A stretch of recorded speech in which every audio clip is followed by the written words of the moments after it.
Siapa yang nggak kenal dengan Bob Sadino, seorang pengusaha dengan prinsip kalau lu bego lu pasti sukses tuh bro. Ya, bagaimana pola pikirnya dan seberapa kaya Bob Sadino? Kita bedah tokoh singkat. Oke, kita mulai. Dimana di zaman para motivator, para pengusaha menggaung-gaungkan bahwanya seorang pembisnis pengusaha itu harus pintar, cerdas, ya harus kuliah S1, S2, S3. Tapi orang ini, pengusaha ini punya prinsip lain. Dimana prinsipnya adalah ketika lu bego, lu pasti sukses tuh bro.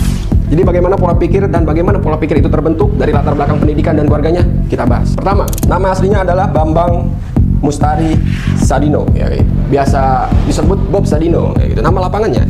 Nah, beliau lahir 9 Maret 1933. Orang tuanya bernama Sadino. Jadi Sadino itu, ya Bob Sadino itu diambil dari nama ayahnya, ya, gitu. Ibunya bernama Itina Saputra. Jadi Bob Sadino ini sebenarnya lahir dari keluarga yang cukup berada. Nah, fase pertama, kita lihat fase pertama, di mana fase yang mengawali perubahan pola pikir dan dia keluar dari zona amannya. Ada peristiwa-peristiwa yang membuat dia keluar dari zona nyamannya. Peristiwa pertama yaitu ketika ayahnya wafat. Ya kan? Ketika ayahnya wafat. Ketika ayahnya wafat, Bob Sadino mendapatkan sebuah warisan. Ya. Warisan full dari ayahnya, kayak gitu. Mengapa tidak dibagikan ke kakak dan adiknya? Mengapa tidak dibagikan ke kakak-kakaknya? Karena pada saat itu kakak-kakaknya sudah dianggap mapan, gitu. Maka diberikan semua kekayaan harta ayahnya itu ke Bob Sadino, kayak gitu. Nah, dari harta warisan itu apa yang Bob Sadino lakukan? Dia tidak dipakai buat foya-foya, tapi dipakai untuk belajar. Nah, ini yang akan menjadi sebuah landasan prinsip experience is best teacher, bahwasanya pengalaman adalah guru terbaik dibandingkan teori-teori di sekolah. Pertama, dengan harta warisannya Bob Sadino itu keliling negara. Untuk apa? Untuk belajar. Untuk belajar, kayak gitu. Bob Sadino pergi ke Belanda, di sana dia kerja sambil belajar. Habis itu dia juga pergi ke Jerman, Amsterdam. Dia kerja sambil belajar juga. Nah, di Amsterdam Bob Sadino bertemu dengan istrinya, ya kan, pujaan hatinya, yaitu Solami Sujait, kayak gitu. Nah, akhirnya Bob Sadino menikahlah dengan Solami Sujait dan dikaruniai 2 orang anak. Yang pertama Santi Dwi Ratih dan Mira Andiani, kayak gitu. Nah, setelah itu akhirnya dia pulang ke Indonesia pada tahun 1967, ya. Kita masuk ke fase yang kedua. Pulang ke Indonesia, Bob Sadino kerja di Unilever, kayak gitu. Kerja dan akhirnya dia berpikir untuk meninggalkan pekerjaannya. Dia ingin mengawali bisnis pertamanya karena dia ingin mandiri, berdikari, kayak gitu. Akhirnya dia kumpulkan semua hartanya, dia beli mobil Mercy pertamanya, kayak gitu. Nah, ini mobilnya, ya kan. Beli mobil Mercy. Nah, dari beli mobil Mercy itu dia jadikan bisnis pertamanya. Dia sewa mobilnya, dia juga yang menjadi supirnya. Tapi tidak lama akhirnya mobilnya itu tabrakan hebat dan Bob Sadino tidak punya uang untuk membetulkan mobilnya. Akhirnya frustasilah Bob Sadino. Di akhir cerita, ketika dia sudah mulai frustasi, akhirnya Bob Sadino ditawari dan diajak untuk berjualan telur oleh sahabatnya, oleh temannya. Akhirnya tanpa pikir panjang, tanpa menganalisis panjang, Bob Sadino langsung jualan telur tuh. Ya. Bob Sadino jualan telur keliling. Nah, pada saat itu Bob Sadino menjual telur ayam negeri. Yang pada saat itu, pada zamannya, telur ayam negeri ini belum begitu familiar, ya. Kebanyakan itu telur ayam kampung. Maka yang beli itu kebanyakan orang-orang yang menengah ke atas, yang paham-paham aja. Tapi semakin dia tekuni, semakin dia jalani door to door ke setiap rumah, telur ayam negeri pun akhirnya booming. Akhirnya dia merambah menjadi jualan daging ayam negeri, gitu. Nah, catatan pada tahun 1985, ya,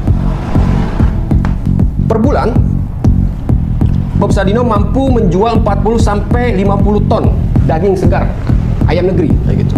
Dan mampu menjual 60 sampai 70 ton daging olahan. Dan juga mampu menjual 100 ton sayur segar, kayak gitu. Dengan ketekunannya Bob Sadino akhirnya berhasil, ya, menjual puluhan ton baik daging maupun sayuran. Nah, kita lihat apa sih sebenarnya prinsip pola pikir Bob Sadino, kayak gitu. Kita lihat di latar belakang pendidikannya. Latar belakang pendidikan Bob Sadino. Pertama, Bob Sadino SD-nya itu di Yogyakarta 1947, lulus.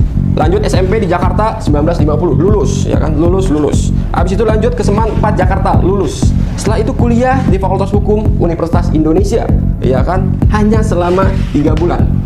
Dia keluar karena menganggap bahwasanya sekolah formal itu tidak ia sukai dan tidak menarik, gitu. Jadi dia lebih suka belajar dari pengalaman. Nah, ini, ya, belajar dari pengalaman ini yang menjadi landasan prinsip mengapa Bob Sadino bisa sukses. Oke, kita lihat prinsip-prinsip hidup suksesnya. Pertama, Bob Sadino punya prinsip berani mulai tanpa berpikir ribet. Nah, prinsip ini dia dapat karena dia tidak melanjutkan kuliahnya. Karena dia anggap orang yang kuliah, orang yang berpendidikan, orang yang pintar, terlalu menganalisis ketika mengambil sebuah keputusan, apalagi mau bisnis, apalagi mau usaha. Jadi prinsip inilah yang dia tanamkan dalam hidupnya ketika ingin memulai bisnis. Jangan panjang pikir, jangan terlalu berpikir ribet, jangan terlalu berpikir sebab akibat, nanti bagaimana, nanti rugi, kalau nanti ruginya bagaimana, nanti kalau bangkrut bagaimana. Jangan, mulai aja dulu. Itu yang ditanamkan Bob Sadino. Apapun usahanya, mulai aja dulu. Nanti Bob Sadino mengajari bahwasanya kita akan belajar dari sebuah pengalaman, dari sebuah kegagalan. Lanjut. Prinsip kedua, gak gengsi dan rendah hati. Bob Sadino walaupun dia lahir dalam keadaan berkecukupan, mampu, ya, yang dianggap orang kaya pada saat itu, dia nggak gengsi belajar kepada siapapun.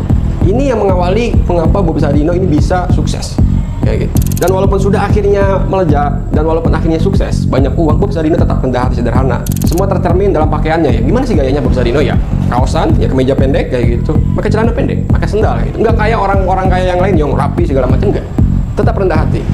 Yang ketiga, belajar dari kenyataan, bukan dari teori. Ini yang membuat statement kenapa orang bodoh itu lebih bisa sukses daripada orang-orang pintar.